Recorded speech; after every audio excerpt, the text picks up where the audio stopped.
Welcome to Women's Sports Weekly, where women's sports happens every day, but we talk about it once a week. I'm Danielle. And I'm Carolyn. Women's Sports Weekly is a podcast where we discuss the latest news, explore interesting stories, and share our love for women's sports. Follow us on Instagram, YouTube, and TikTok at Women's Sports Weekly Pod. Follow us and rate us on Spotify and Apple Podcasts. Send us an email at womensportsweeklypod@gmail.com, and we may feature your email on the podcast. Additionally, new stickers are in. Follow us on Spotify or Apple and rate us 5 stars on wherever you listen to your podcast. You can screenshot it and send us a DM with that screenshot, and we will send you your Women's Sports Weekly sticker.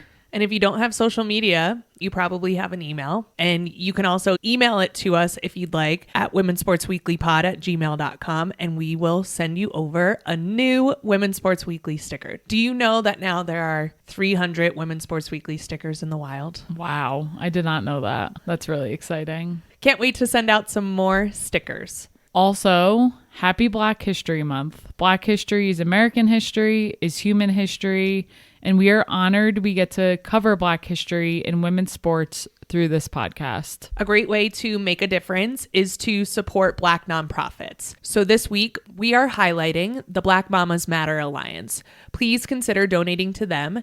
They are a Black women-led nonprofit that advocates, drives research, builds power, and shifts culture for Black maternal health, rights, and justice. We will drop a link to donate to the Black Mamas Matter Alliance in our show notes. So you can go into our show notes, give it a click, and make a donation. And if you know of any other nonprofits supporting Black women, please send them our way, and we will highlight them throughout February. Let's get into our week. Let's do it. So this past week, you were traveling for work. I feel like I haven't said it in a while. I'm tired. Always traveling for work and always tired. Yes. But what usually happens is when Danielle goes and travels for work during the week, I just pack my social calendar. It's really unbelievable. Like I said to you, I love that you do things. So I'm not saying that as a negative. I am saying that I was jealous of the things you did this past week when I was not here. And I wish I could have joined you. And I think you should definitely share with the rest of our listeners what is happening, because this is a very exciting time for Denver. Yes. And you have just the most FOMO of any person I've met. Yeah, it's very true. I definitely hate missing out on things, especially fun things like that. So this past week, I was able to go to a Denver FC rally. As we know, if you've been listening to the past couple episodes, Denver is getting an NWSL team, and there's a group called For Denver FC, and it is a grassroots movement that helps secure a Denver NWSL team. This past week, they held a rally to welcome the new Denver NWSL team. Jessica Berman, the commissioner of the National Women's Soccer League, was there. The mayor was there. The governor was there. The new owner of the NWSL team, Rob Cohen, was there. And then there were a ton of community members. I went with the founders of the WNBA club here in Denver and nationally. There were a ton of other friends there. It was just a really, really good time. The color that they were sharing with people, they were handing out t-shirts, they were handing out scarves. I really wanted a scarf, but I didn't get one. Was this really cool forest green. We don't have a team name yet, but I was like, what are they doing with the forest green? How did you not get any free merch when you were there? I know. I should have pushed some kids to get it. You should have. But I was not willing to do that. You should have been like in the movie White Chicks where they're sprinting to the bathroom and elbowing, move, bitch. That's what you should have done to the little kids. To a 12-year-old? Yeah.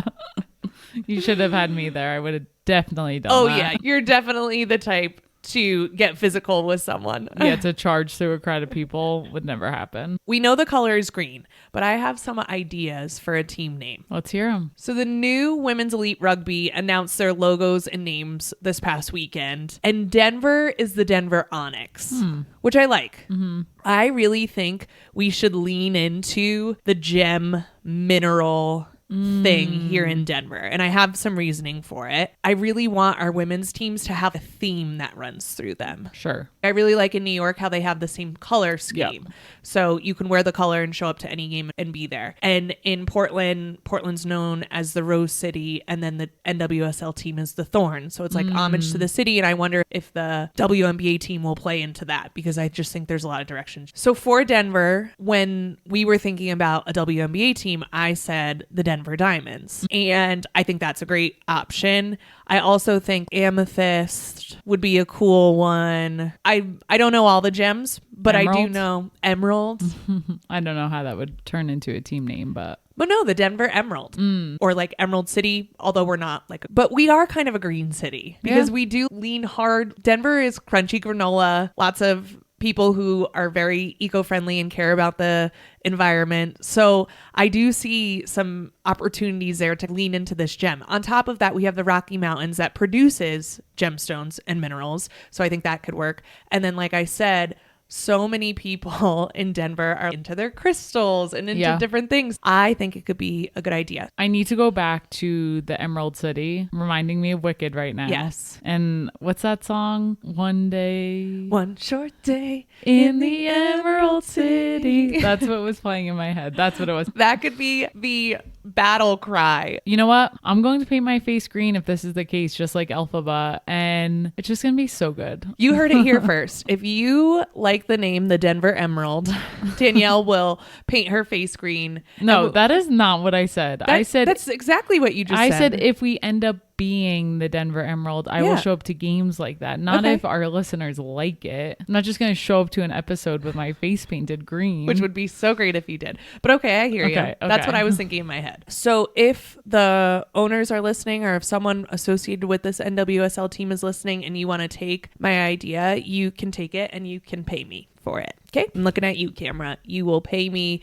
for my idea. Thank you. The other thing that happened when you were at this event, well, the next day we had talked and you filled me in. I was still away for work. But one thing you didn't tell me is you put a deposit down for season tickets. So on social media the next day, I was just scrolling and I saw, I forget what account posted it, but it said whatever number of people in Denver have put down a deposit for season tickets for the new NWSL team. And I sent it to you and I said, are you one of those people? And you responded, yeah, you are too. And I love that you just didn't tell me that up front. You were slyly just It wasn't waiting. sly. I wasn't it not wasn't in a bad sly. way, but I was like, you're not going to tell me we're about to be season ticket holders for real? I just saw an opportunity and I put it in and then I forgot. There was so much going on this past week. So yes, we put our name in the hat to get some season tickets for the new NWSL team. I'm excited too. Now we really can put our money where our mouth is, because we've been saying it for a while now. I know.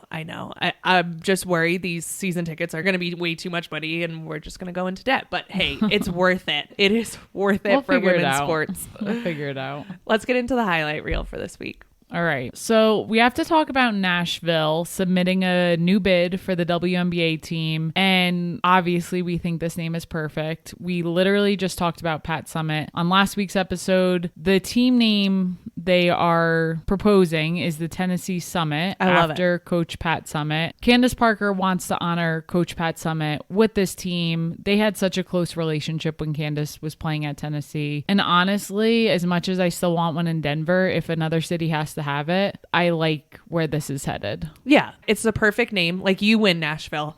I know that I can get pretty negative on some places that I don't think a WNBA team should be, but with a name like Tennessee Summit and partners in the expansion bid include, like you said, Candace Parker, Tim McGraw, Faith Hill, and Peyton Manning, I think it will do some amazing things. Obviously, Tennessee women's basketball is very good, so I think that will generate a solid fandom. With that, I am a little disappointed with Peyton Manning. Yes, he went to Tennessee. He played there, so I understand. But dude, you also played for the Broncos and live in Denver. Come on, help us out. I know. If you were to put money into a team, would you do it in Bethlehem, Pennsylvania, where you went to college, or would you do it here in Denver? Selfishly, I would do it where I live now.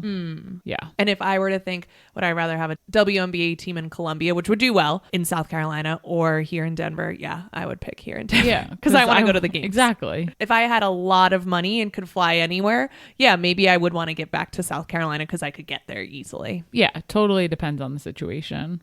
So in this partnership bid, they are promising to build a practice facility specifically made for the women who are playing. And they also said that they will play at Bridgestone Arena, which is where the NHL team, the Predators, play. And yeah, we'll see. So many big names are putting in bids now for a WNBA team, which is great. And expansion's going to happen, and it's going to happen over the years. So I also would be curious to see if there's some teams who are not doing as great with attendance and things, and to see some teams move, because I don't want to expand too fast. But if we can have a team move to a different place, maybe change their name, and then that way we can reallocate resources and make sure that this stays successful, I think would also be a smart idea. Yeah, that makes sense. I really do love to see both men and women, big names, contribute to this. You even have country singers and former male athletes. It's just very cool. For sure. We also need to talk about this past weekend. Both A'ja Wilson and Caitlin Clark headed back to their alma maters, South Carolina and Iowa, respectively, for their numbers to be retired. They both wear number 22, which is very interesting. And they both had their jerseys retired on February 2nd,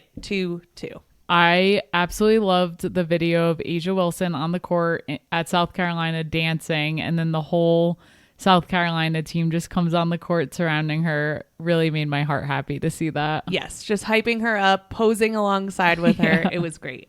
They also had hats that they were giving out that had the number 22 on it, and in between they had the apostrophe, just because like everything A'ja does has that apostrophe because she has it in her name. And then for Caitlin Clark, the Caitlin Clark effect stays alive because Iowa was playing USC, who's ranked number 4. Iowa is unranked. And with Caitlin Clark in the crowd, Iowa beats USC 76-69 to give USC their second loss of the season. I am starting to think that Caitlin Clark has secret powers. Yeah, it's really crazy because Iowa is unranked. In what universe should they win this game? None. And they did. I was getting work done around the house. You called up to me. You were like, oh my gosh, Iowa is beating USC. What is happening? And I was like, okay, what quarter is it? And you were like the first. I was like, oh, no problem. USC is going to come back. And they I was wrong. They did, but they didn't. I thought they were going to come back and blow Iowa out. Like sometimes teams start slow, but it was at Iowa. And yeah,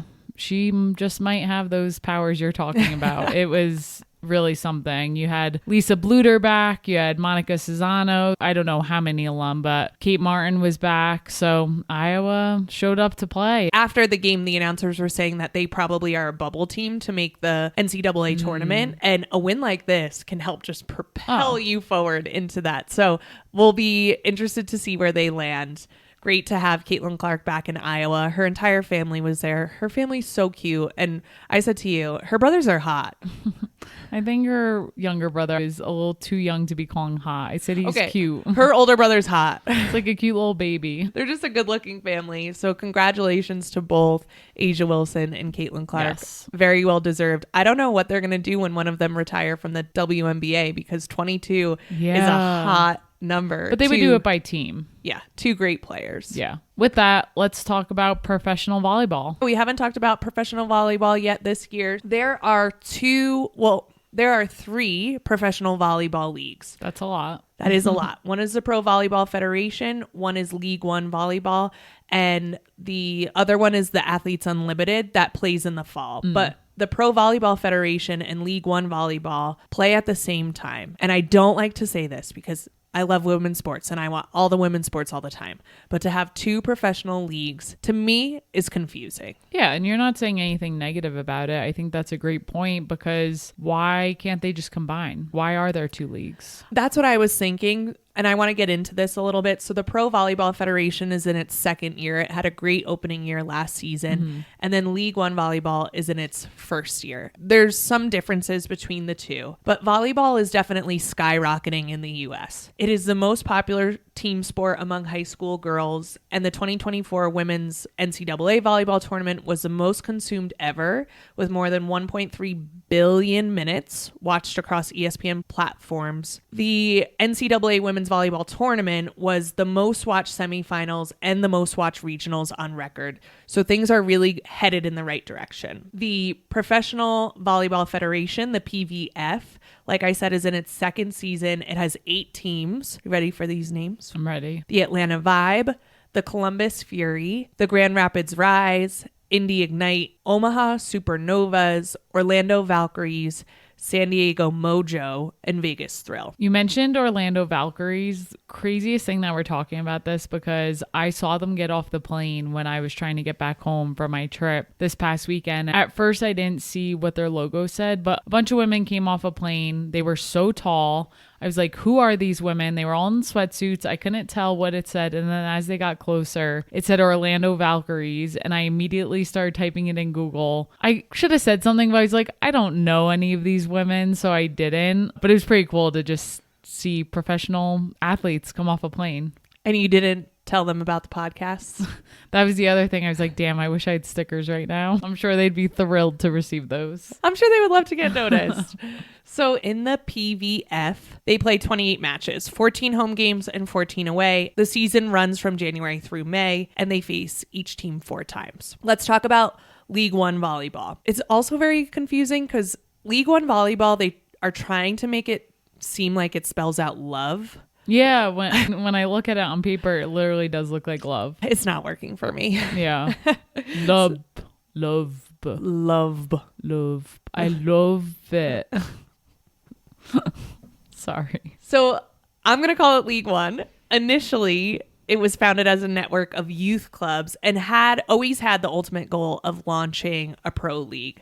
And that's exactly what it did. It launched a pro league this year, which is an interesting model to have your youth and then build from there and build up. There are 6 teams. They don't have names yet. Atlanta, Austin, Houston, Madison, Omaha, and Salt Lake. They have an interesting way of hosting games. So 2 teams will play in one city for a head-to-head matchup in a week. And then the rest of the teams play in a different city, but all of them play in the same city. So it creates an opportunity to see either the head-to-head matchup in one city, or you can go see multiple games at the host city for that week, which I think is an interesting setup. I also love these leagues that are taking things to the next level and trying to think about things differently to how to attract fans and things like that. They compete from January to April. And the interesting thing about League One is that it features 75% of the Team USA roster. So they did a really good job of getting everyone from that Team USA roster that took silver in the 2024 Paris Olympics to participate in this league. That's great. That's really cool. I am going to talk about a game that happened in the PVF, the Professional Volleyball Federation, between the Atlanta Vibe and the San Diego Mojo last Thursday. I like that name. Mojo. Do you know what it makes me think of? Barbie. Yeah. Ken's Mojo Dojo Casa House. Mojo Dojo. Yes, it makes me think of that too. So I'm like, okay, that is an interesting name, but let's go for it. In this game, Atlanta beat San Diego 3-1. Atlanta dominated the first set 25-15. And in the second set, the Mojo Dojo Casa House really stepped up. They had a huge rally that totally shifted the momentum. The rally went on for so many hits. And after that, they won the point and the momentum really swung their way. And they won the second set 26-24. So I was like, we've got a game here, 1-1. San Diego, the Mojo Dojo. What also is that little thing from Dexter's Laboratory? Never saw it. Oh my God. You never saw Dexter's Laboratory? I feel like that's right up your alley. I don't know what it's about. Okay, there's a monkey in Dexter's Laboratory. What's his name? Right here. Hold on. I'm looking online and it says that the monkey's name is Monkey. I thought the monkey's name was like Mojo Dojo. What am I thinking of? You made it up. Oh, Powderpuff Girls has a monkey. Did you watch Powerpuff Girls? Yes, that I watched. Powerpuff or Powderpuff? I think Powerpuff. Powerpuff. Wow, I'm not getting Powder everything wrong. Okay, Mojo Jojo is he a monkey? He looks like a monkey in Powerpuff Girls. Okay. Interesting. Sorry, tangent, but this is where my mind is going. So I'll just stick to their actual name. The Mojo, they come back out in the third set and they're looking good. And they're ranked lower than Atlanta. So I was like, this is going to be really good. But then Atlanta regains momentum and wins the third set 25-17. Atlanta then jumped out to a quick lead in set 4, and the Mojo tried to make a late game run. It just wasn't enough, and they lost the final set 25-20. What I noticed in this game watching it is that all of these women are professionals. So the hitting from the back line, we've talked about this in college, is just amazing, but every single person does it. And then the setting, I was so impressed. The setter on San Diego, Dae-Young Lee, was setting the ball perfectly from her knees. She recorded her 5th double-double of the season with 34 assists and 17 digs. And then for the Vibe, Leah Edmond dominated on the court. She had a season-high 21 kills. She played for Kentucky in college, and in 2024, she was the PVF MVP and outside hitter of the year. The other thing that I noticed besides the talent of the teams was that the crowd was really rowdy, but it was small in San Diego. And again, it takes me back to, why do we have 2 leagues? Yeah. Is there a plan to bring them together? I feel like it's confusing for fans. It was confusing for me. I was like, which one do I watch? I'm going to watch League One this week. I also think we need to invest in more marketing to make sure that these seats are filled. Because volleyball is really fun to watch. Volleyball is an interesting sport because it has an easier entryway where anyone feels like, oh, I could play volleyball. But then you actually try to play volleyball and it's really hard. Yep. Yes, you can play, but these women are dominating in this sport and so fun to watch. To your point, I think they should be doing a lot more marketing. They should talk to Nafisa Collier and Brianna Stewart, who is doing a great job with the marketing of Unrivaled, and figure something out. For sure. And with that, let's get into an Unrivaled matchup from this week. Yes. The highly anticipated Lunar Owls played the Laces this past Friday night, and the Lunar Owls won 75-73. This was the first loss for the Laces. Yes, both teams went into this game undefeated, 4-0. Who's going to walk away with a win? Once again, I have such a hard time finding a team that I want to stick with. I look at these two teams and I love players on both teams, so I'm like, how am I supposed to pick a team to root for? I'm going Laces. See, I want to say yes, but I also love the players on the Owls.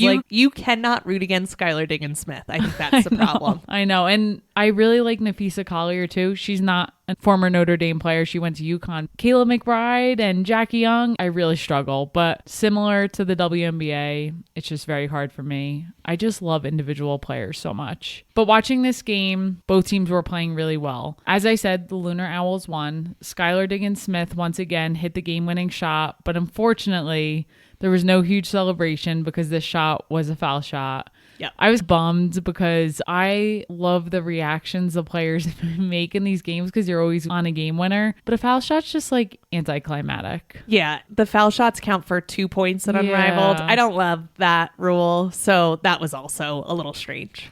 Yes, but getting more into this game, this was Jackie Young's return to playing after suffering an injury, and she plays for the Laces, so really good to see her on the court. She picked up 3 fouls right away, which was so frustrating. She was getting frustrated. All the players were getting frustrated by the refs throughout this game because between the two teams, there were a total of 36 fouls called, which even watching, it just felt excessive. And it felt like some of the fouls were very weak calls. I know. Refs, we try to like you. They have been really bad at Unrivaled. And I know it's a different format and it's a different game, so maybe we should have some grace. But this past weekend, Angel Reese got ejected from a game. Such a light reason to get ejected. That was not good. I love that Angel Reese was like just peering. I saw that. But should not have been an ejection. There was a foul called on Jackie Young in this Laces Lunar Owls game. She did not touch Nafisa Collier. It was literally the lightest touch and she like quickly took her hands off and they called it. I am really not impressed with these Sephora referees. I know. I do like that the players get 6 fouls versus 5. I think it's much needed, especially since they don't have a deep bench for these games. So at least they have that going for them. Nafisa Collier of the Owls led all scorers with 26 points and also added 7 rebounds. She was 10 for 14 from the field, which means she shot 71.4% from the field. I wonder if her and Stewie met up and Stewie was like, let's do an off-season league. Let's do 5-on-5. And Nafisa Collier was like, no, we are doing 3-on-3. And Stewie was probably like, why is she pushing this so hard? And now we're seeing why. Because Nafisa Collier, she's so good on 5-on-5 too. Yeah. But she is so good in the 3-on-3 format. I agree. She's been playing so well this season in Unrivaled. Her shooting has been insane. Her defense has been incredible. She was getting on the nerves of the Laces so bad in this game. And I'm watching her play defense and I'm like, it's no mistake that she was the 2024 Defensive Player of the Year for the WNBA. And I just feel like her amazing WNBA season has carried over to Unrivaled this year. She's just on her A game. And I know Asia Wilson does not play in this league, but I'm watching Nafisa Collier and I'm like, is she going to be the unanimous MVP for the WNBA this year? Because wow. Yeah, it'll be interesting. The surprising part about this win was the Lunar Owls were down to start the fourth quarter, so they had to make up extra points. Skylar Diggins-Smith and Nafisa Collier led their team to victory as they combined for 11 of the 13 points scored in that final quarter. Overall, this was such a fun game to watch. I am really excited to see these two teams play again later on in the season. I love Unrivaled. Yeah, same. Let's talk about the WNBA Free Agency. Yes, switching gears here, and this is what we will deep dive into this week. We are going to talk about what we know right now. As we're recording, I'm sure more information will come out. So bear with us, and let's talk about the state of the teams in our current moment. I knew this time of year was going to be pretty wild with all this free agency. Every time I open my phone on Instagram, I see a new release. I'm sure there will be more. It's been fun to finally get the details on where people are going, so let's talk about it in more detail here. We're going to name off a lot of names, so bear with us here. But to start, Jewel Lloyd is headed to the Las Vegas Aces. That is going to be a fun thing to see. Kelsey Plum is leaving the Aces and headed to the Los Angeles Sparks. And then you have Alyssa Thomas, who is going to join Satu Sabally with the Phoenix Mercury. Brittany Griner, after 11 seasons with the Phoenix Mercury, is going to the Atlanta Dream. And the Atlanta Dream also signed Brianna Jones from the Connecticut Sun. Wow, that's already quite a lot of changes. So just let that sink in for a second. So with all of this movement, you may be wondering what the heck is going on in Connecticut. All of the Connecticut Sun starting 5 is gone. I just can't wrap my head around this. So Alyssa Thomas is headed to Phoenix. Ty Harris is going to Dallas. Dejanay Carrington is headed to Dallas. Brianna Jones, as we mentioned, going to Atlanta. And then DeWanna Bonner is headed to Indiana. My biggest question is, okay, Alyssa Thomas and DeWanna Bonner are engaged. They're leaving their team now, and now they have to figure out how to make this work from Indiana to Phoenix. And now they're going to be playing against each other. It just seems bonkers to me. I know. I don't like that they're going to be on different teams, and I also can't wait to see that matchup. Yeah, it's going to get interesting. So with that, who's left with the Connecticut Sun? I'm sure you're wondering. This season, they will have Natasha Cloud, Rebecca Allen, along with the number 12 pick in the 2025 draft. They also signed Tina Charles, and they are keeping Marina Mabry. I'm just so bummed for Natasha Cloud because Phoenix has this new practice facility. Natasha Cloud has been working hard to get players to come to Phoenix. And now you go to the Connecticut Sun, which has some of the worst facilities in the WNBA. I just really feel for her because that's going to be a hard transition. Yep.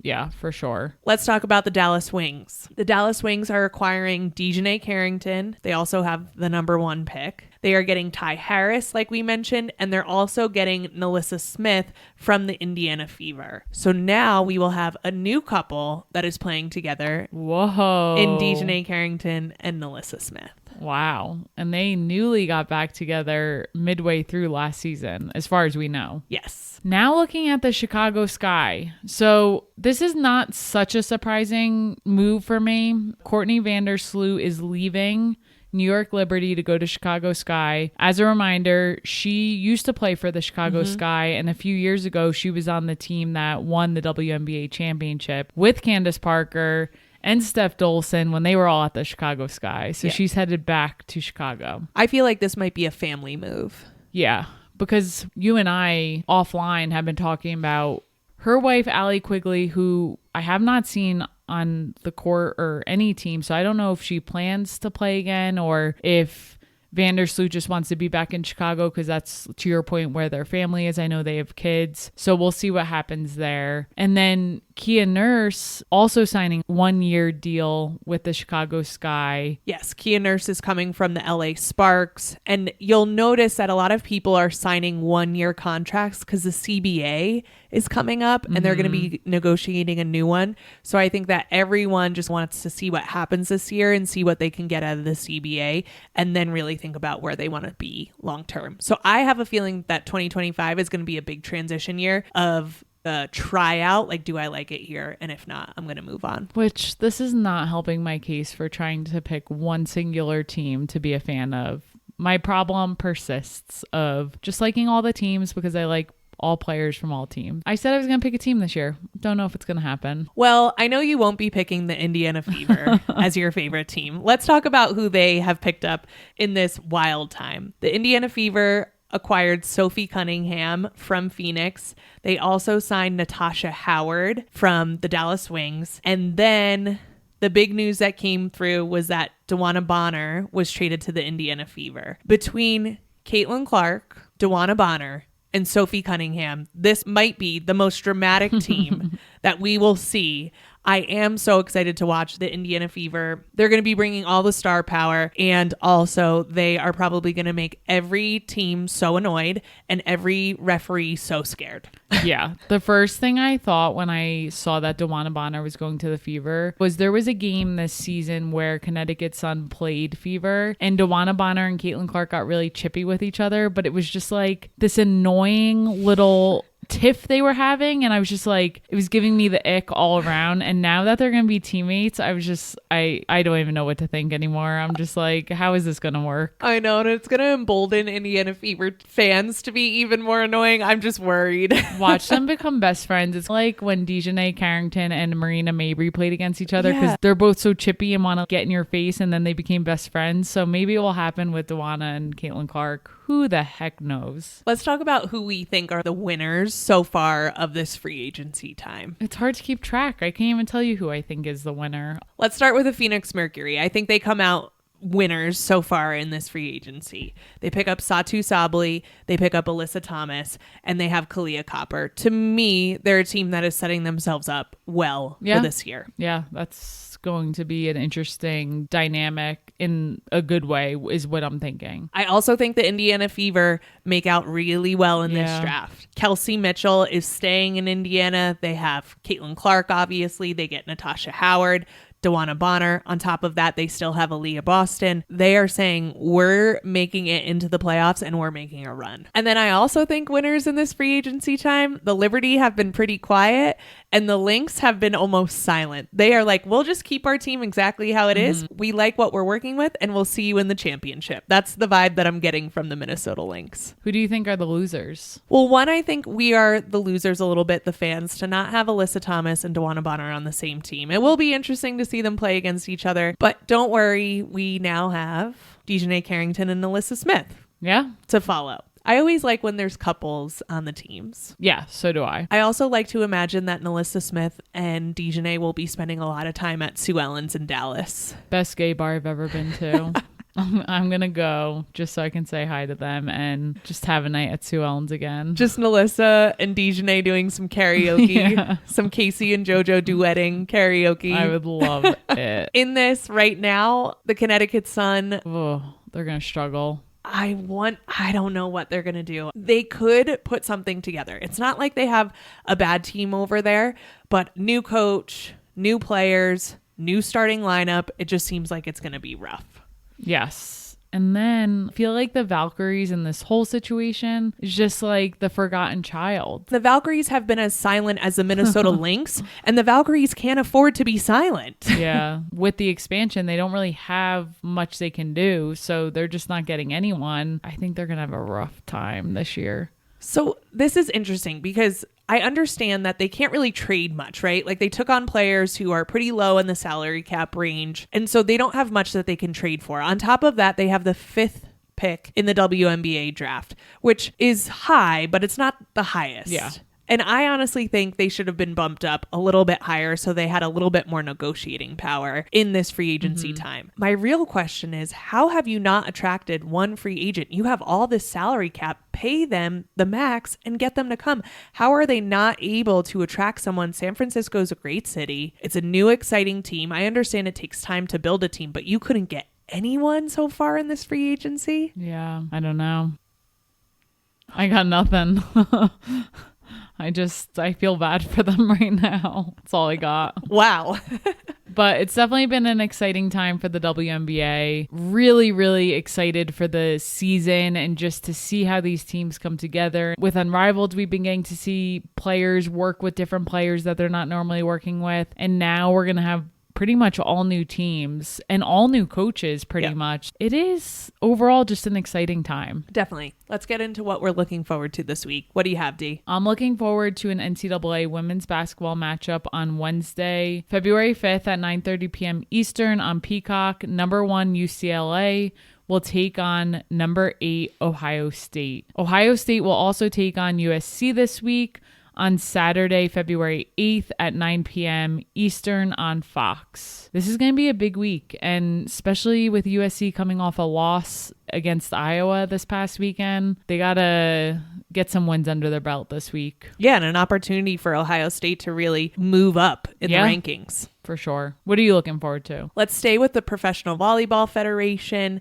On Thursday, February 6th, the Orlando Valkyries, who Danielle saw at the airport, take on the Atlanta Vibe, who we spoke about today, at 7 p.m. Eastern on YouTube. Yes. That is it for this week. We will see you next week on Women's Sports Weekly. In the meantime, watch women's sports, rate and subscribe to the pod on Spotify, Apple, and YouTube. Share the podcast with your friends. Keep sending us topics you want us to cover on Instagram at Women's Sports Weekly Pod. Thanks for joining us.